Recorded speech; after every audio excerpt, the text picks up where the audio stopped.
आज मैं बताना चाहूँगा अमेरिकी चुनाव की घोषणा।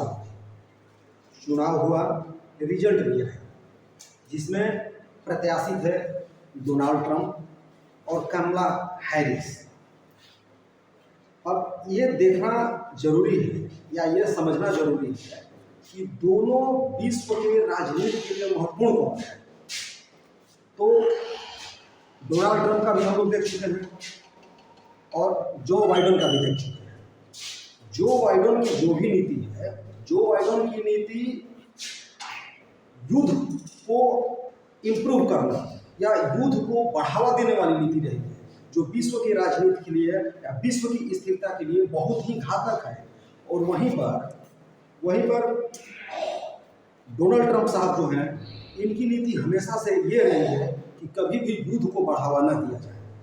तो अब यह समझने वाली बात है कि भारत के लिए महत्वपूर्ण कौन है। तो जहाँ तक मेरा मानना है कि भारत के लिए महत्वपूर्ण डोनाल्ड ट्रंप है।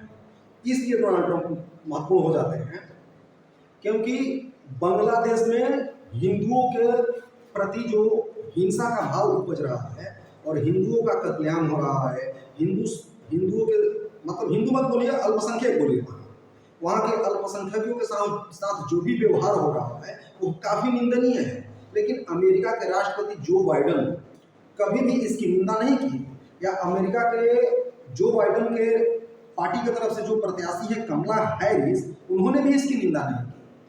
लेकिन डोनाल्ड ट्रंप ने ट्वीट किया और ट्वीट करके वहाँ के हिंसा को कटु शब्दों में निंदा की। और अभी उनका स्पीच मैं सुन रहा था, अभी उनका जीत गए वो अमेरिका में राष्ट्रपति बनने के लिए 270 सीटों की जरूरत होती है और डोनाल्ड ट्रंप 277 सीट ले आए।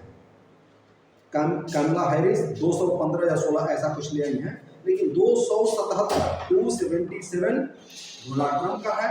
और उन्होंने इससे पहले भी बोल चुके हैं कि हम रूस और यूक्रेन के युद्ध को समाप्त कर देंगे। अभी देखिए, रूस यूक्रेन युद्ध हो रहा है, Israel Hamas, Israel Lebanon, Israel Houthi, Israel Iran. ये क्या हो रहा है भाई? ये विश्व की राजनीति किधर बढ़ रही है? कहीं ऐसा ना हो कि यार बढ़ते परमाणु बम का इस्तेमाल करने की नौबत आ जाए, क्योंकि इजराइल भी परमाणु शक्ति संपन्न है, अघोषित रूप से ही शक्ति संपन्न है, लेकिन है वो। अभी देखिए 2022 से ही रूस और यूक्रेन दोनों की युद्ध चल रही है और समाप्त होने का नाम नहीं ले रहा है।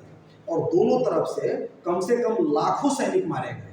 जहाँ तक एक न्यूज में सुन रहा था, यूक्रेन के लगभग 8 लाख सैनिक मारे गए और 11 लाख सैनिक विकलांग हो गए। घायल मत बोलिए, विकलांग बोलिए, क्योंकि जिनको गोली लगती है, बम लगता है, वो घायल नहीं होता है।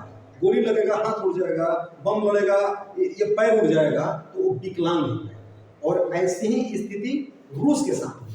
तो विश्व की राजनीति के लिए डोनाल्ड ट्रंप साहब अच्छे हैं और हम ये कामना करते हैं कि उनका राजनीति सही तरीके से चले और विश्व में शांति और स्थिरता पैदा हो। धन्यवाद।